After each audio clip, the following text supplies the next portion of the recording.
In keeping with how you like to label your power levels, the name of this one is Rosé. That's right. I have now reached Super Saiyan Rosé. This isn't quite how Super Saiyan Rosé sounded in his initial English language portrayal. As the Dragon Ball Super anime continued its television run in Japan, the video game Dragon Ball Xenoverse 2 would gain DLC packs containing new characters. However, these DLC releases would also come to international versions of the game, meaning that those characters would be portrayed in English long before the anime episodes containing them would be dubbed. In this game, the voice of Goku Black's base form, portrayed by normal Goku dub actor Sean Schemmel, had a depth and raspiness akin to Christian Bale's Batman. Damn Saiyan. I will squash you like a bug. But come DLC Pack 3, and Rosé was introduced with what seemed like a complete contrast, a light and graceful tone with a very strong faux British accent. My will, my beauty, my very being towers above all! For those of our viewers who didn't follow Dragon Ball Super, Goku Black is one of the primary antagonists of the future Trunks arc, and Super Saiyan Rosé is his powered-up form. Upon transforming into this admittedly boring palette swap of Super Saiyan Blue, he reveals his connection to another antagonist, Zamasu, or Zamas depending on your preference in nomenclature. And this happens to us a lot with the video games. We love the video games, we love recording them, but in a lot of cases we end up having to cast characters or do things that we haven't even gotten to in the series and are like a year away from. Christopher Sabat, the main ADR director for the Dragon Ball series, has mentioned multiple times on social media, as well as a Salt Lake Comic-Con panel, that the video games are not treated as canon, and thus the voice acting in them does not reflect what will be in the show. In fact, according to both him and Sean, the Japanese side would provide the ADR team with as little context as possible for the sake of minimizing information leaks, and as a result, the approach they would be forced to take would be considered looser compared to the work on the anime as the final product. Despite this, on a January 25th Reddit AMA, when asked how they would handle the character in the show, Sean Schemmel mentioned that Rosé's accent was necessary in order to match the performance of Zamasu in the English dub. Sean described Goku Black's ascension to Super Saiyan Rosé as more of the Zamasu power channeling through Black's body, hence the change in voice to sound more like Zamasu, who allegedly also possessed an accent that would match his overzealous and self-righteous personality, as well as the more sophisticated or formal vocabulary in the script. In response, many fans who'd already watched the future Trunks arc subbed with Japanese audio were quick to point out that this didn't quite match up what was established before. Goku Black is and always was Zamasu's soul in Goku's body, transplanted there by a wish upon the Super Dragon Balls. By this logic, Goku Black transforming wouldn't be adding more of Zamasu or his power to him, it'd still be the same soul in Goku's body, just in a different form. In voiceover, there are two main means of portraying a body swap. The first is by having the actors themselves swap roles, such as during Z when Captain Ginyu used his body change skill. Why am I over there? Pretty spectacular trick, huh? I've swapped our bodies. And the second is by having one actor adjust their performance to match the actor now possessing their character's body, which seemed to be the case here. In order for this trope to work, though, there needs to be a sense of synergy between the performers trading characters. In the original Japanese, Goku Black is of course voiced by Goku's seiyuu, Masuka Nozawa, while Zamasu is played by Shinichiro Miki, who, for those unfamiliar, is the voice of James in the original Pocket Monsters, among many other successful roles. For Rosé, Nozawa definitely portrays the character's emotional contour, but it doesn't seem like any stylistic elements of her delivery drastically change. Evidently, some fans took this to imply that there was little change going on internally to inform such mannerisms when the character transformed, or at the very least, it was a very different kind of change. In his base form, Japanese Goku Black refers to himself with the pronoun watashi, like Zamasu does, which is more formal to contrast Goku, who usually uses the more casual ore. However, after transforming into Rosé, Black mostly uses that less formal ore himself, perhaps implying that he has embraced the full extent of the power within Goku's body. Even after reverting back to base form, Japanese Goku Black still refers to himself with ore, suggesting that achieving the Rosé form changed Zamasu permanently. Thematically, it's meant to be ironic that a divine being who thinks he's above the simple minds of mortals is relying so much on the power of one to the point where he's starting to behave like them. Granted, whether or not the show is actually competent at portraying this is an argument for another time, But the point here is that this ambiguity regarding Goku Black's voice spiraled into its own story arc for a while. While the dub of the anime didn't quite go the route present in the video games, going through the final product beat by beat can prove to be interesting on its own. And who knows, maybe it'll be more interesting than the future Trunks arc itself.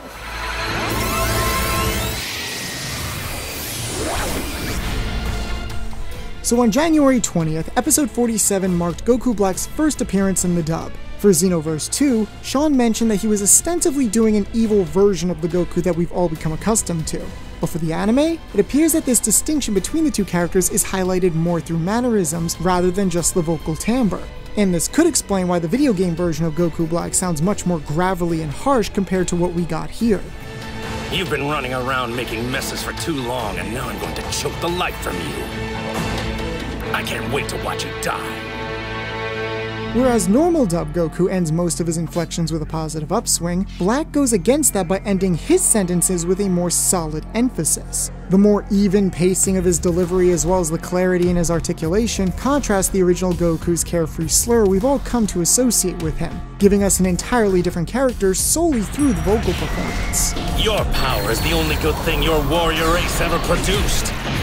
What we ended up getting wasn't an emulation of Nozawa's sound from the Japanese version, but relative to how Goku sounds in the dub, the logic for the vocal change is pretty consistent in both versions.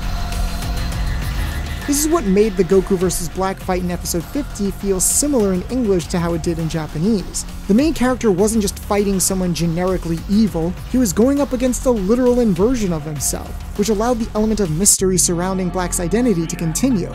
At least for now. At last! There is no one left in this world who can resist me! Even though many fans have disagreed with Sean's logic behind Rosé's voice on Reddit, the voice itself still had potential to make sense. Dragon Ball Super has a habit of giving very little clarification to the new transformations it introduces. One assertion made is that Black shouldn't be made to sound more like Zamasu during the Rosé form because he isn't necessarily becoming more like Zamasu. Despite this, Black's eyes do change from black to gray upon transforming, matching Zamasu's eyes. It's unknown if this is a stylistic choice or deliberately implied, but at the very least, you could make the argument that there's some kind of assimilation taking place, even if it's just subtextual, and the dub has simply chosen to represent this change in a different manner. Naturally, this would give the implication that Zamasu himself would be speaking with the same posh faux British accent as Rosé, as that would be one of the only ways that Sean's accent would hold water for the sake of consistency. Soon enough, March 3rd rolled along and Zamasu made his English debut in episode 53 on Toonami, voiced by someone going under the alias of David Gray. Of course, the character had already appeared in the video games just like Black, but for now, let's take Sabbath at his word and assume that the anime dub is a clean slate. As we would hear, the eloquency in his delivery was indeed consistent with the well-articulated voice of Black from several episodes ago. Despite sounding older than Shinichiro Miki's version, over the course of this episode he really demonstrated a range that nailed the concept behind the character, an unshakable pride for his own godliness. Thank you very much, Master. The poshness was just one side of that, without actually sounding British despite all the tea that he makes. However, I can understand why some people could perceive a bit of an overlap with such an accent. And to help clarify this distinction, UK-based voice actor Connor Calhoun is here to talk about some salient aspects of modern British and American pronunciation.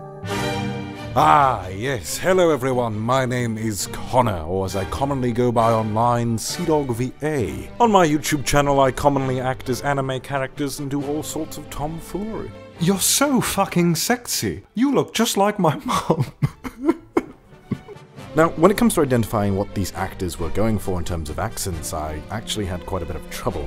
Of course, there are a plethora of different UK accents, only a handful of them being considered posh by many standards. But in this case, when fans are saying that something sounds British, typically in anime, I think what they mean is received pronunciation, or RP for short. Some people in the UK call it BBC English, but it's more of a national standard for sounding articulated and educated. Like yes, this standard has changed over time and it's far more general today than it used to be, but that's beside the point for now. So, Sean said that he wanted to change his pronunciation for Rosé to sound more posh like Zamasu. And I don't think Zamasu's voice actor is going for British anyway. The reason I don't think Zamasu's voice actor is going for British is because he says master. Master Gowasu. Instead of master. However, one prominent element of more proper-sounding British speech is the tongue placement. Generally, for American accents, the tongue sits further back in the mouth and slightly flatter compared to the more proper-sounding British accents. Now let's say I wanted to impersonate an American cowboy such as McCree. It's high noon. I place my tongue further back in my mouth and the tongue is a bit more laid out. However, if I wanted to do my Sebastian voice and sound fiendishly posh, then I'd bring the sound much more forward in my mouth and keep the tongue raised. J. Michael Tatum does this when he voices Sebastian, and it fools many, including myself, into thinking that he is actually British. It's so convincing. Let's save the games for later. So, I do think that Zamasu's actor is using this kind of tongue placement common in British speech. Although he is using this kind of mouth placement, to me his accent comes off as a more well-spoken, extremely articulated American, which still does play into his backstory as a strict philosophical deity. When it comes to Super Saiyan Rosé in the video games, to me that feels more like elocution. He's borrowing several aspects that are associated with a posh British accent, but doesn't quite stop his American accent sound from coming through. I am rather interested to see the full extent of a god of destruction's power. He definitely delivers his lines in what I guess is a more posh style, but modern RP English has this sort of bounciness to it that I'm not really getting with any of these actors. And honestly, maybe this is what they were going for anyway. Now, accents in the Dragon Ball dub aren't really used to imply someone's literal nationality. Rather, they simply draw on cliches or stereotypes associated with people who speak a certain way to imply something about a character's personality. To varying degrees of success, mind you. Prior to Rosé, the character most comparable to British was Chris Ayre's portrayal of Frieza. While his quote-unquote accent was always inconsistent, the goal was never to pass as a British character anyway, since Ryusei Nakao's performance in the original Japanese version suggested something self-important and aristocratic, invoking a sound reminiscent of English royalty seemed to be the dub's intention. Instead of ruling the universe with an iron fist, I was serenaded by teddy bears! But back to Rosé. His video game versions do have some things in common with Zamasu pronunciation-wise. Their consonants are very crisp, and they both have a certain eloquence in their delivery as well as word choice. However, Rosé's elocution has certain, quote, British aspects that Zamasu's voice does not. One of the biggest of these traits is that, despite the occasional slip-up, Shenmue's pronunciation is largely non-rhotic. Rhotic accents are ones in which the R consonant is generally pronounced where it's written. For instance, my American accent is rhotic, so in words like car, park, startle, there, and birds, I'd naturally pronounce the R sound. Meanwhile, my more of a neutral northern kind of accent is non-rhotic, meaning that I generally do not pronounce the R if it doesn't come before a vowel. So, when it comes to stuff like terrific, fridge, reflect, you can hear the R sound. However, going back to the list of words that Eric just said, car, park, startle, there, birds, I don't pronounce the R in any of those words. Oh yeah, words too. I didn't pronounce the R. That being said, there are of course rhotic accents within the UK. Point Break or Bad Boys 2? Which one do you think I'll prefer? No, I mean which one do you want to watch first? And non-rhotic accents from the US. Yugi here's teaching me how to play duel monsters. Drooling monsters? Duel monsters, you Nimrod! But by using the non-rhotic aspects of RP English for Rosé's voice, it's at odds with Zamasu's pronunciation in the show, which clearly is rhotic in virtually every case. Ironically, this comes through the most in his absolute favorite word. Mortal. Mortal. Mortal. Mortal. Mortal. Mortal. Mortal. Mortal. Mortal. Mortal. Mortal. Mortal. While he says mortal like me. Mind your uncouth tongue when speaking to me, mortal! Rosé in the video game is saying mortal, like me. That's to be expected of disgusting mortals. On March 24th, Toonami premiered the English dub of episode 56, which ended with Goku Black's transformation sequence. Fans eagerly paid attention to hear what exactly they would go with, and what they got was something decidedly different to what had come before. Well, what do you think of this color? Is it not beautiful? Well, what do you think of this color? Is it not beautiful? What do you think of it? Quite the color, huh? Obviously, an anime has very specific lip flaps that need to be matched, affecting rhythm and word choice. However, one thing this new Rosé definitely demonstrates is rhotic pronunciation, most importantly on words like mortals. I am already at a level no mortal can even dream of reaching. Likewise, this line from the video games, I have finally made Goku's power entirely my own, sounds like this in the anime. At last, I have not only mastered Goku's powers, I have made them my own. Now, this isn't to say that this new performance is a complete departure from what we've heard in the game. The hard R is now being pronounced in words like mastered and powers, and the difference in tone between both forms is now a lot smaller. However, for other words such as your, he does sometimes retain the non-rhotic pronunciation from the games. You should know your place! You don't know your place! Although sometimes that isn't quite consistent. I use your strength to kill every other Kai in this multiverse. For another example, listen to how the O vowel in Goku's name is pronounced in these separate scenes. It seems Goku and Trunks have escaped. Goku and the others are back as expected. While the more eloquent characteristics from the video games occasionally make themselves plain, let us finish them. They no longer dominate the performance. For the sake of our most glorious project, you will die today! Rosé's Kamehameha even demonstrates a very effective and dark contrast to regular Goku, just like it did in the Japanese.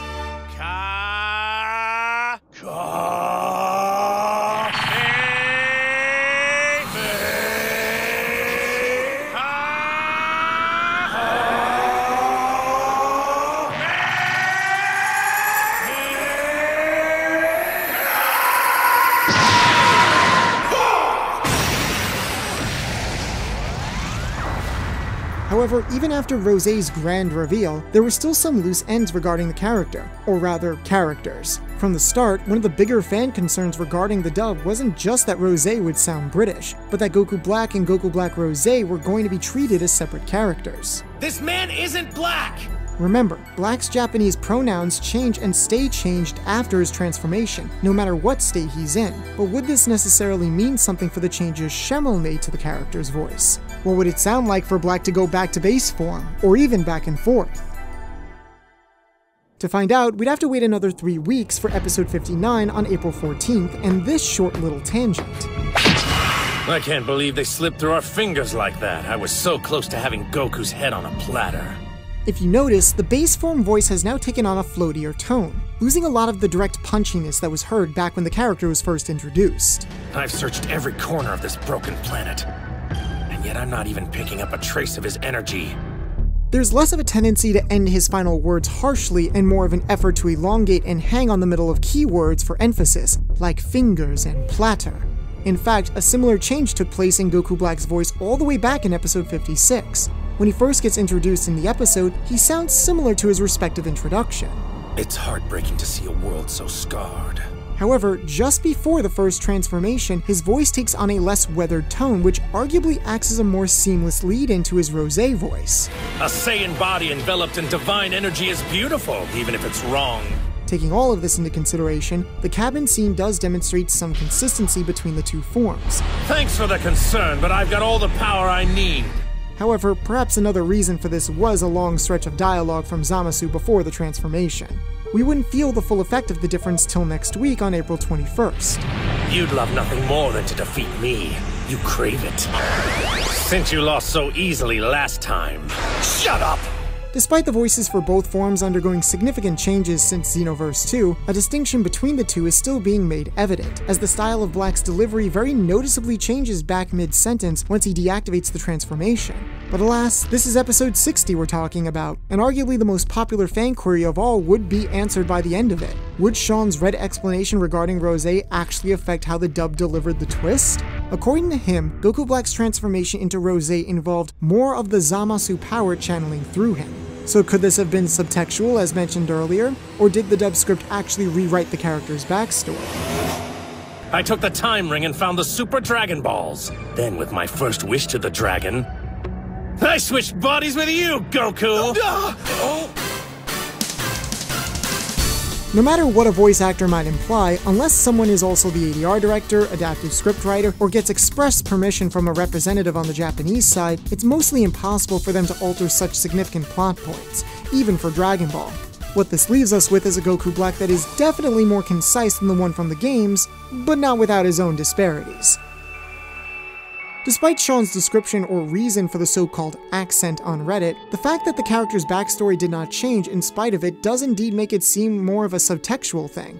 As to how it stacks up to the Japanese version, that will ultimately come down to personal preference. Both base form Black and Rosé sound very uniform when talking alongside Zamasu, which Schemmel described as one of his goals. Shall we strike Zamasu? Ready when you are, Zamasu. That time machine proves mortal arrogance! While the extreme whiplash present in Xenoverse 2 is far less prominent, the consistency between Rosé and base form is still not totally seamless, or even consistent in and of itself. The fluctuations in tone and the way Rosé's rhotic R sometimes lightens off or slips away completely, making him sound more like he did in the video games, aspects like this can give the impression that the performance in the anime is attempting to balance an old and new interpretation at once. Again, things seem to have become more fluid and natural as the arc had gone on, but regarding what was and wasn't intentional in the performance and direction, you'd have to actually ask either the actor or the staff involved in adapting these episodes themselves.